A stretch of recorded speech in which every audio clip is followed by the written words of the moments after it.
It's Nolan.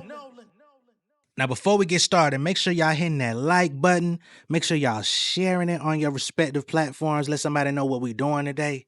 Now, let's get into the show.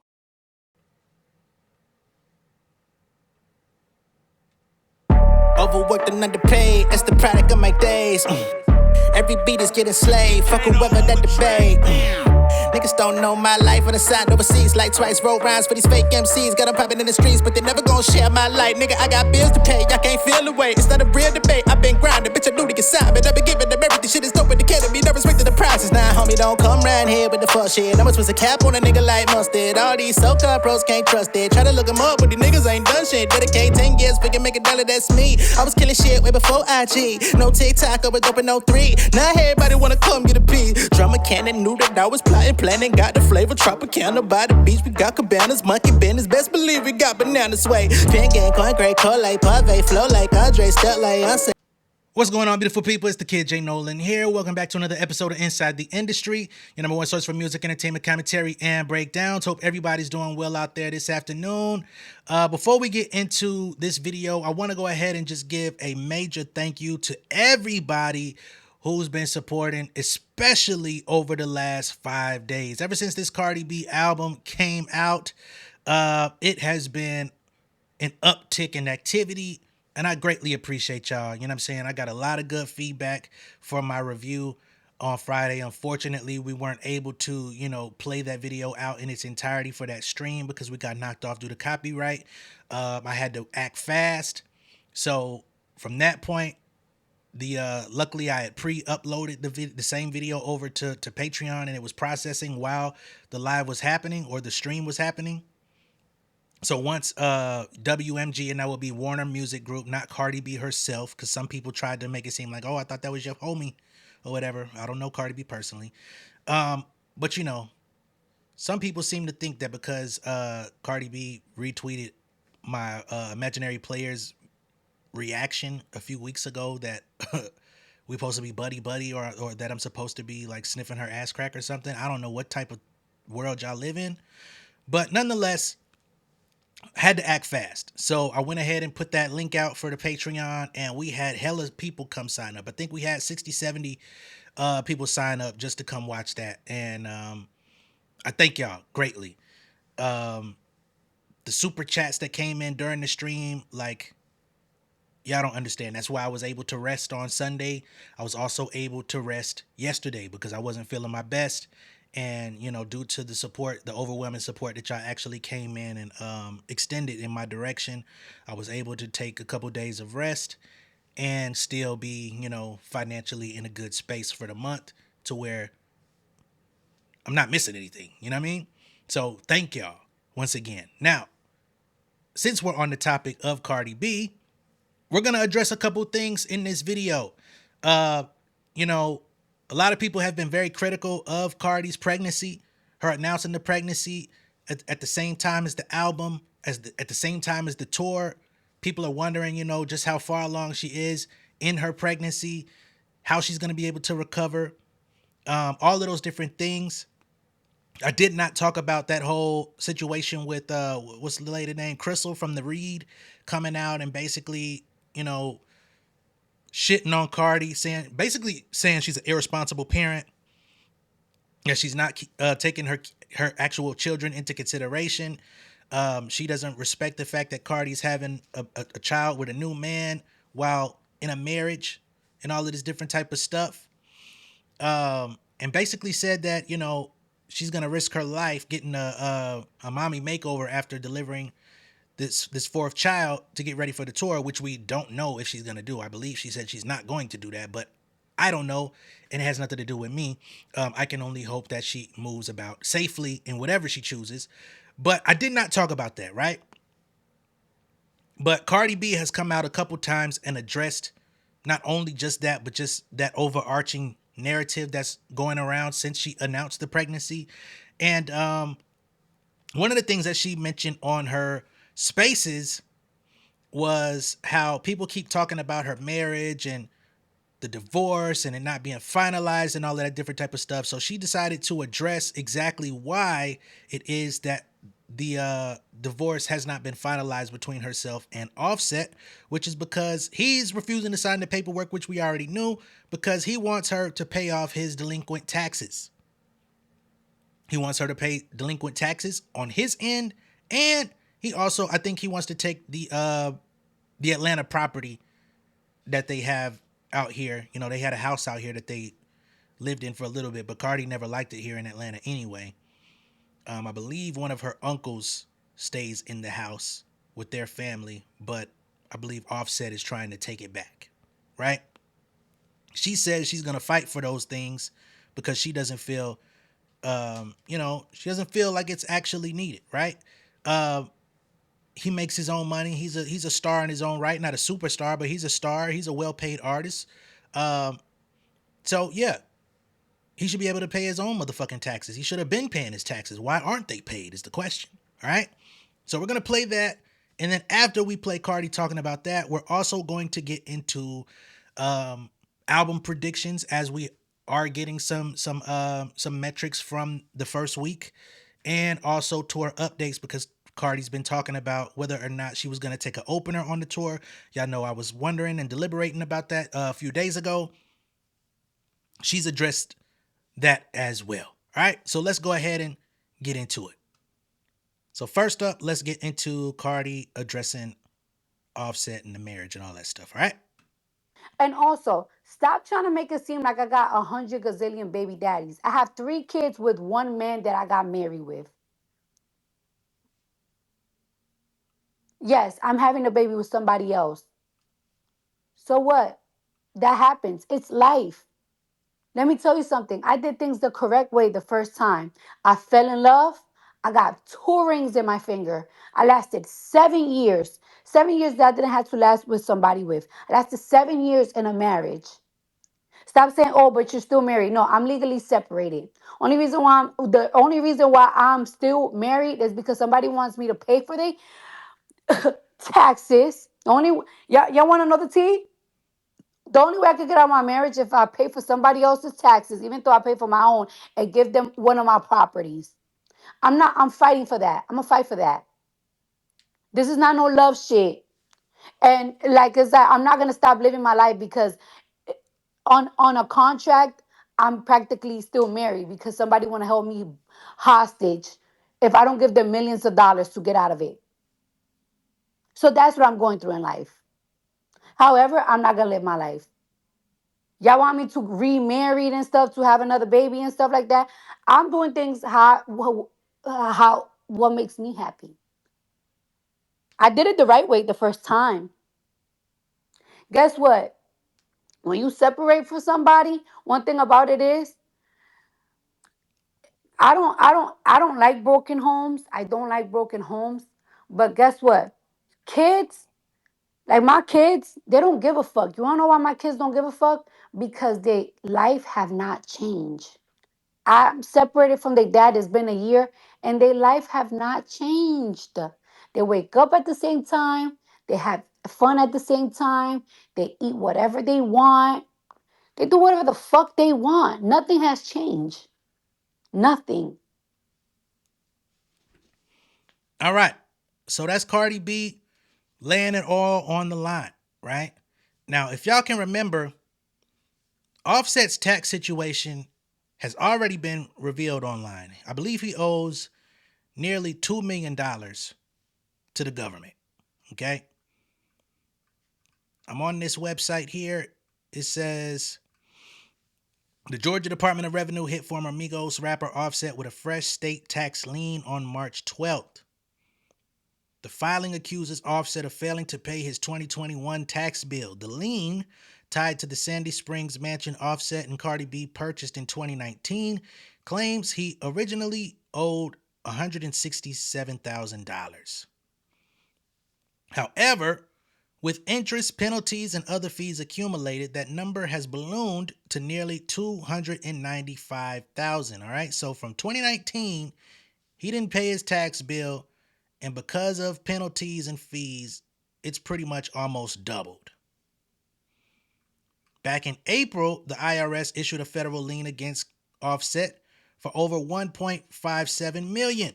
also tied to his 2021 taxes, bringing his total tax bill to a staggering $1.87 million per In Touch Weekly. None of the liens have been cleared, meaning that both the state and federal governments are still actively pursuing the rapper for payment. Okay? So when you hear Cardi B say that she's being held hostage legally in paperwork for this divorce to not be signed by Offset, it is because he wants her to front the $2 million to pay off his tax debt and also give him the Sandy Springs home that they once lived in together. And once again, I believe Cardi's uncle stays in that house. Okay? And hey, if uncle gotta go, you may have to at least give up the house.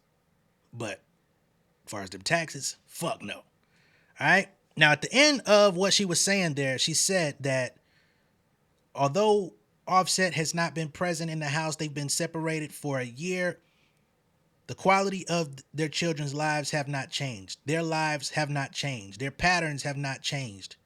And she's been very transparent about that as well, right? She said, he ain't active with the kids. Ever since they split, he ain't been coming around, right?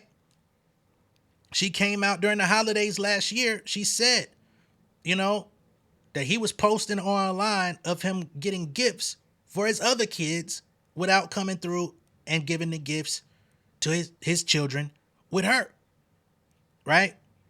And being vindictive and trying to show her, hey, you ain't playing ball, so I'm gonna do for my other household, family, children, and I'm gonna skip you. Which is why y'all been asking me why I haven't reviewed the Kiari album, why I haven't reacted to Bodies. I can't listen to the nigga music the same. He's still talented. He was my favorite Migo. You know what I'm saying? But once I view you a certain way as a person, it makes me listen to your music differently, right? It's one thing to have kids with a new person. It's another thing to not take care of your motherfucking kids. Feel how you want, disagree with me, be my guest. No, I'm not showing partiality to Cardi. I'm showing partiality to what's right and what's wrong. If you have children and you can take care of them, have kids. If you have kids and you're not taking care of them, or you're choosing not to take care of them to be vindictive, I cannot support that. As a father, there's no fucking way I could do that ever in life with mine. So, yeah, I'm gonna look at you differently. Let's move forward. So she said their life ain't changed at all because the nigga wasn't doing shit anyway. Okay? Now, let's move on to the album and tour, shall we? So initially, we had footage of Elliott Wilson and The Bigger Picture talking about projections for the album. They were wondering if Cardi would hit into the upwards of 300,000 for the first week, right? It's been nearly 2 weeks since that episode came out. We saw DJ Head was very much like, nah, I don't think that's going to happen. He compared it to other bigger artists that are out in the industry today who have not been able to achieve that 300,000 mark. Even Kendrick Lamar with GNX, I think he did 330, 340, something like that on a surprise album. I think he could have done way higher if we had like a week or two of lead time. But in recent memory, he is one of the higher selling artists, you know what I mean? Other than Chromacopia for Tyler, the Creator. So I could see a little bit of doubt, but initially I saw that they were projecting around 125, 150. I thought that was a pretty lowball number. Well, according to chart data as of today, that tune has also changed. If you're not familiar with chart data, this is an official organization. Chart data are the official people who report the numbers via Billboard. So this is not a random Twitter account. This is not something that somebody just made. Chart data is directly connected to Billboard. So they say Cardi B's Am I the Drama is now aiming for a #1 debut on Billboard 200 with increased 200K plus units first week via Hits Daily Double, which is also a platform that tallies sales. They also do the reporting. They say the album will end up well north of our initial projection. More info expected from Hits later today, as in today. So, although they were talking about 125, 150, now they're saying north of 200K. Now, do we have a specific number? Is it going to be 215, 225, 250, 270? I don't know. But remember, those first rounds of projections were not counting the physical sales because I guess they haven't been fully reported.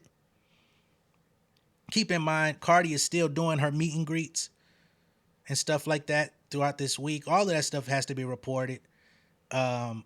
Additional sales, I think they have up until Wednesday, Thursday to get the final number in. So we're gonna see. I know the barbs out there. Let me just say this too. Because some of the barbs be like, why you talk about her and then talk about Nicki? Why you can't talk about her without talking about Nicki? Why don't y'all?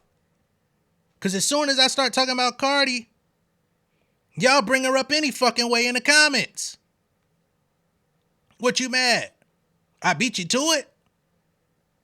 I know y'all hanging on for dear life that this woman don't sell 229. Because, you know, Pink Friday 2 did 228. I know y'all are fucking doing every prayer in the ritual book that she don't do 229, 230, please. Because for whatever reason, it will crack the facade or whatever the fuck you care about. I don't care about this shit that deeply. I'm just watching it.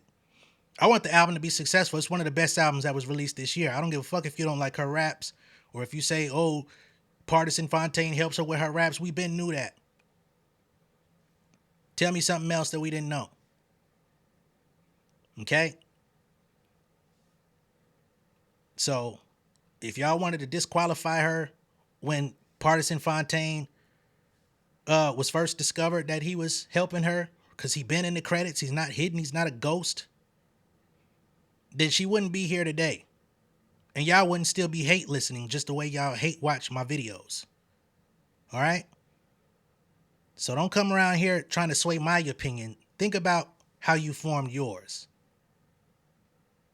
And last but certainly not least, I'm going to pull up this portion from her spaces yesterday of her speaking about the tour, because a few days ago she was coming out taking suggestions. She said, yo, let me know who y'all think I should have as a supporting act for my tour.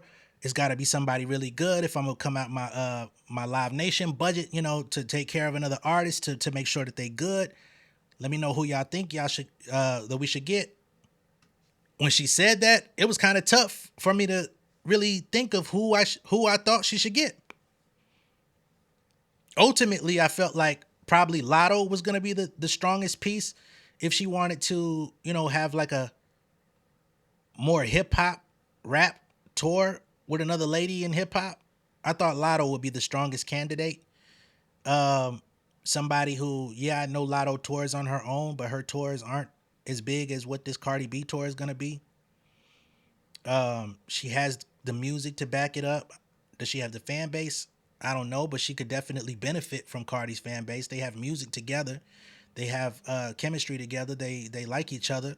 So I figured that would have been a good fit. I thought about Glow. Reason why I kind of didn't harp on Glow too long, although it's pretty much the same deal as Lotto.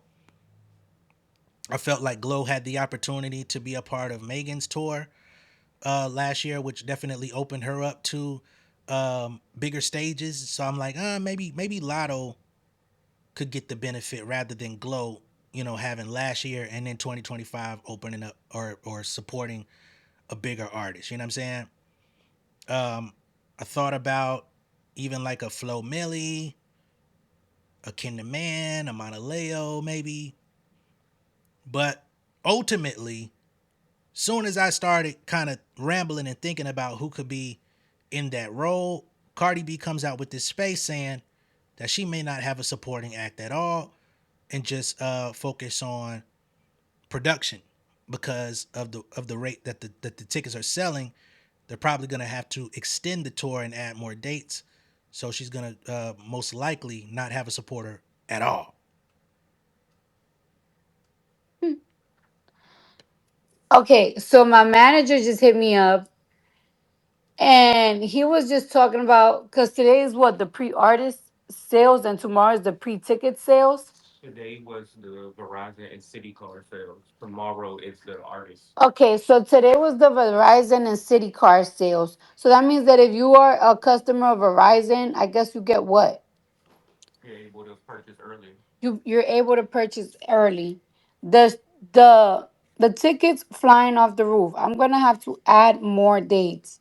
And because the tickets are going off the roof, I don't even think I'm gonna have an opener. I think I'm gonna just use that money so my production could just be more bigger.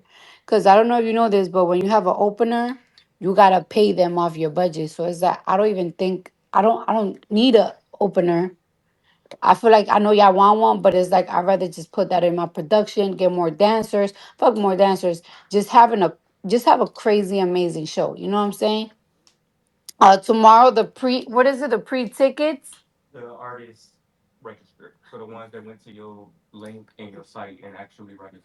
The one, yeah. Here, say that, say that.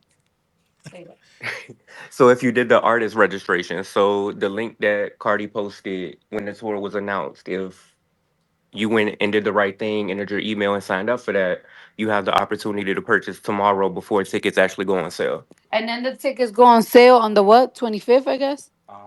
Let's confirm before we forget. Nah, I'm trying to give you the right information because shit is going fucking crazy. General sale for everybody is Thursday. General stuff, the general dick in my mouth. I mean, general for dick in your mouth. General What? tickets on September on Thursday. How about that? What? So that's that. I'm so overwhelmed because it's like now it's like I'm dealing with tour and now it's like I'm dealing with album. The tour tickets are doing great and now it's like the songs are doing great. Let me see what they said.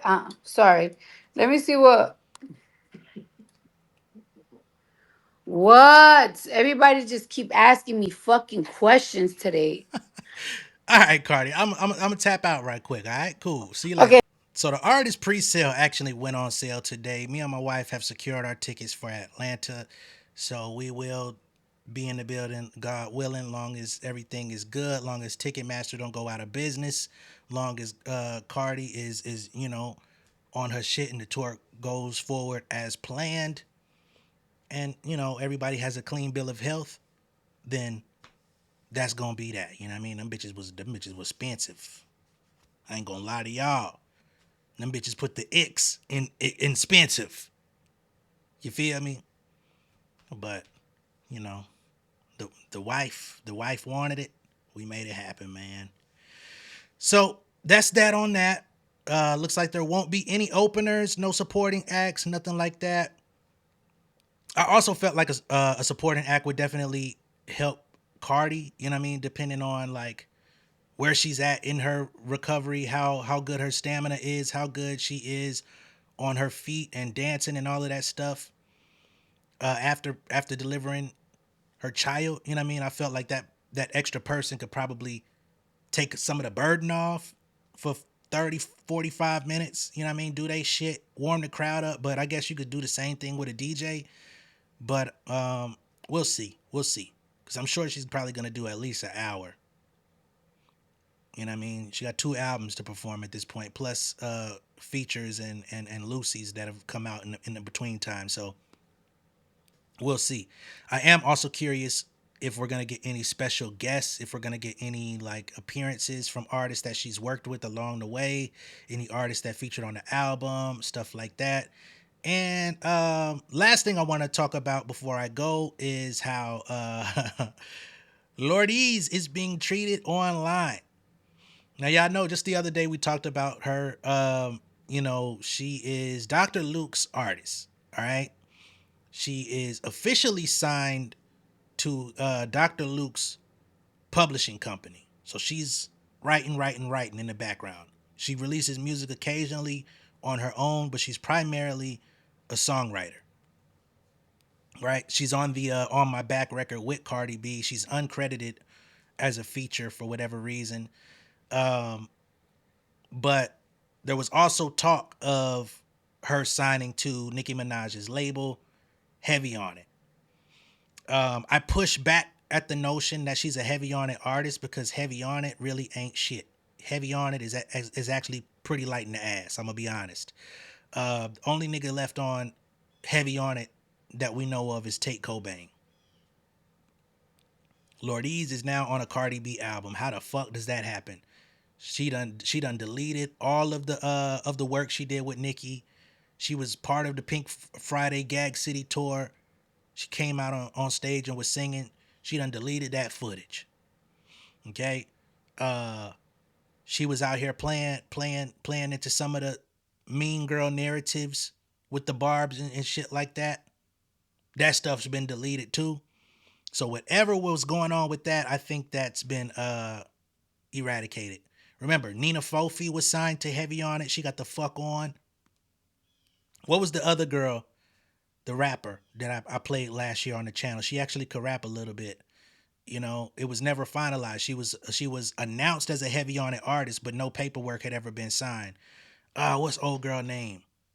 London Hill. I played a couple of her records last year. She can actually rap. She's actually talented from New York. Don't know what happened with it, but it didn't work out. So Nana Fofi, who's like super talented, got the fuck on. London Hill got the fuck on. Ice Spice didn't sign the paperwork. And even when you go on Lourdiz, or Lourdiz, however you say her name, you go on her latest single, which was released August 29th, 2025. It was released through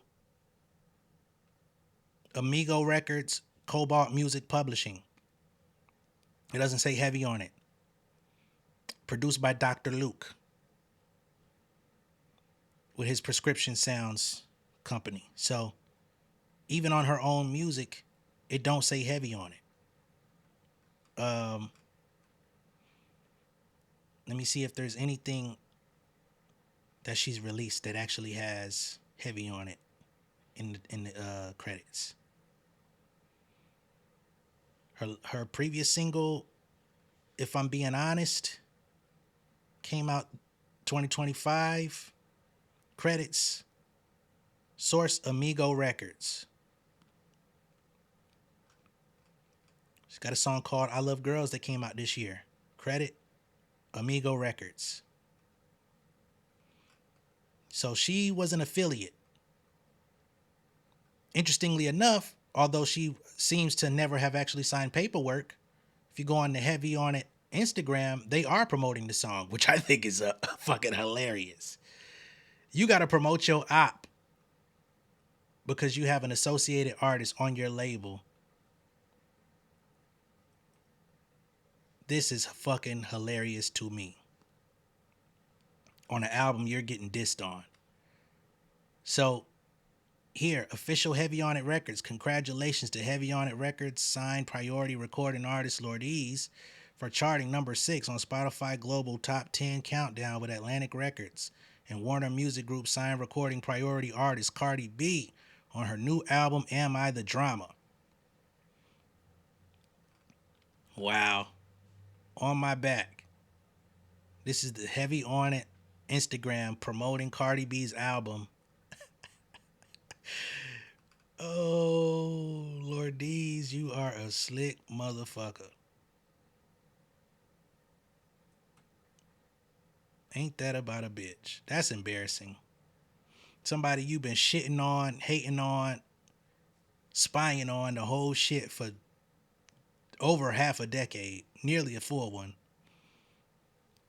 And now you got to promote their album.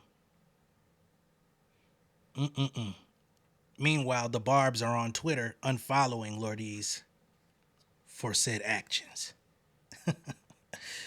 Wow. Let me know what y'all think of all this down below in the comments. Be sure to like and share this video. If this is your first time seeing me on YouTube, go ahead and subscribe to the channel, become an insider.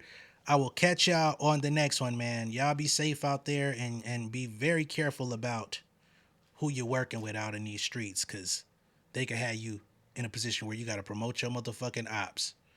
Your fan's supposed to be on a complete blackout while your supposed artist is on your ops album and you have to promote it. Embarrassing. I'll catch y'all on the next one, though. Peace. Ain't no way to stop it when a nigga poppin'. Pull up, start a problem, I got plenty options. Homies from the project, we the trending topic. I got bennies in my wallet, fuck your all I got is all I could get. Flooded the knowledge, I flooded my wrist. Tell me I rap for the glamour and glitz. Got on my shit, now they ran me on list. Filling my pocket, I'm taking a trip. Call me a genie, I'm filling my wish. When it come down, I mean get in my bag. I gotta get it, I pay for the lift. I got a baby, we coming legit. Roll with the big dogs. I need my cut like fit now. Buddy got shot like Sim car.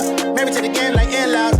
Do what I please, move with the breeze, fly to Belize. Shawty, she love me, she coming to tease. Ready the haters, we cutting the weeds. Give my space, oh man. Got me a taste, oh man. Flood to the face, I'm running a race, I cover the bases, all down. Nigga, don't try me, I'm on my square. Cardiac diamonds, a woman, your pill. Treat all this money like I got a meal. Everything closer than it might appear, yo. Bitch, I got my mask on now, watch your germs here. I've been getting paid since the first time on my third tip. Popping on the net, fuck a local, I got turf here. Fucking with the squad, we gon' put y'all in some merch, yeah.